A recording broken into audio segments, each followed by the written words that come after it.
जिस इंसान ने भी ये बात सुनी उसके मन में बहुत गुस्सा भरा हुआ है। सबके मन में सवाल यही है कि इतने बड़े मंदिर में जहां हर दिन करोड़ों का पैसा आता है, वह भी उस मंदिर में जो भारत के सबसे प्रसिद्ध और अमीर मंदिरों में से एक है, अच्छी से अच्छी चीजों से बेस्ट क्वालिटी का प्रसाद बनाया जाता है। सनातन धर्म में भगवान की पूजा शुद्ध देसी घी से की जाती है और इसके साथ साथ मंदिर में प्रसाद बनाने का पूरा एक सिस्टम है। फिर कैसे मंदिर के प्रसाद में मिलावट हो गई? वो कौन लोग हैं जिन्होंने हिंदू आस्था पर इतना बड़ा प्रहार किया? कौन है वो जिन्होंने तिरुपति मंदिर के प्रसाद में जानवरों की चर्बी मिलाई? इतने बड़े मंदिर में ऐसा घोर पाप क्यों किया? पहले के जमाने में जो लोग लंबी उम्र तक जीते थे तो लोग कहते थे इन्होंने असली शुद्ध देसी घी या दूध खाया होगा।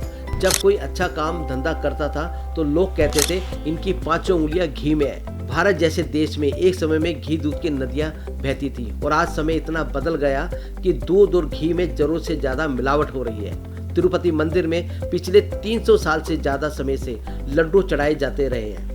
इन्हें श्रीवरी लड्डू कहते हैं। ऐसी मान्यता है कि भगवान वेंकटेश्वर को लड्डू का प्रसाद बहुत पसंद है। तिरुपति मंदिर को मैनेज करने वाले तिरुपति तिरुमाला देवस्थानम यानी TTD जो लड्डू बनाती है वह 15 दिनों तक खराब नहीं होते हैं। नेशनल डेयरी डेवलपमेंट बोर्ड के मुताबिक तिरुपति के लड्डू में सोयाबीन, सूरजमुखी, जैतून, नारियल, कॉटन शीट और अलसी के अलावा फिश ऑयल, बीफ टैलो और लाट पाया गया।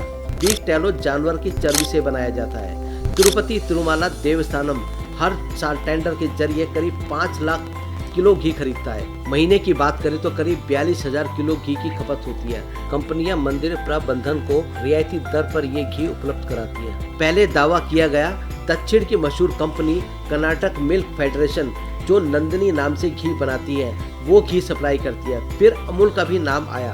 हालांकि दोनों कंपनियों ने कहा है कि वो तिरुमाला तिरुपति देवस्थानम को घी सप्लाई नहीं करती है। KMF ने कहा कि वो पिछले 4 सालों से टेंडर ही नहीं भर रही है क्योंकि घी के रेट को लेकर बोर्ड से बात नहीं बन पाई।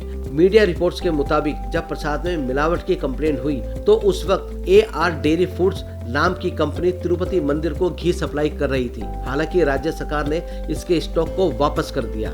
तिरुपति मंदिर पिछली कंपनी से 320 रुपए के हिसाब से घी खरीद रहा था। राज्य सरकार कर्नाटक मिल्क फेडरेशन से 475 रुपए किलो के हिसाब से घी खरीद रहा है। नंदिनी KMF का ही ब्रांड है। ये मामला 17 जुलाई को ही सार्वजनिक हो गया था पर इसकी रिपोर्ट 2 महीने बाद अब सामने आई है। इसके पीछे कुछ पॉलिटिकल रीजंस है। तिरुपति मंदिर में प्रसाद के रूप में जो लड्डू मिलता है उसमें बेसन, बूंदी, चीनी, काजू, दूसरे मेवे और घी मिलाकर बनाया जाता है।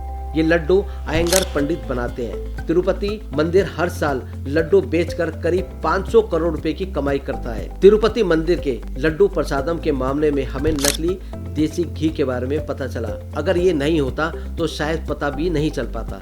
चलिए हम आपको देसी घी कांड के बारे में कुछ गहराई से बताते हैं। आप जब भी किसी दुकान पर घी लेने जाते हैं तो दुकानदार पूछता है कौन सा घी दूं, महंगा वाला या सस्ता वाला, और आप पूजा के लिए अच्छा घी लेते हैं। पर क्या वो शुद्ध घी है या कुछ और?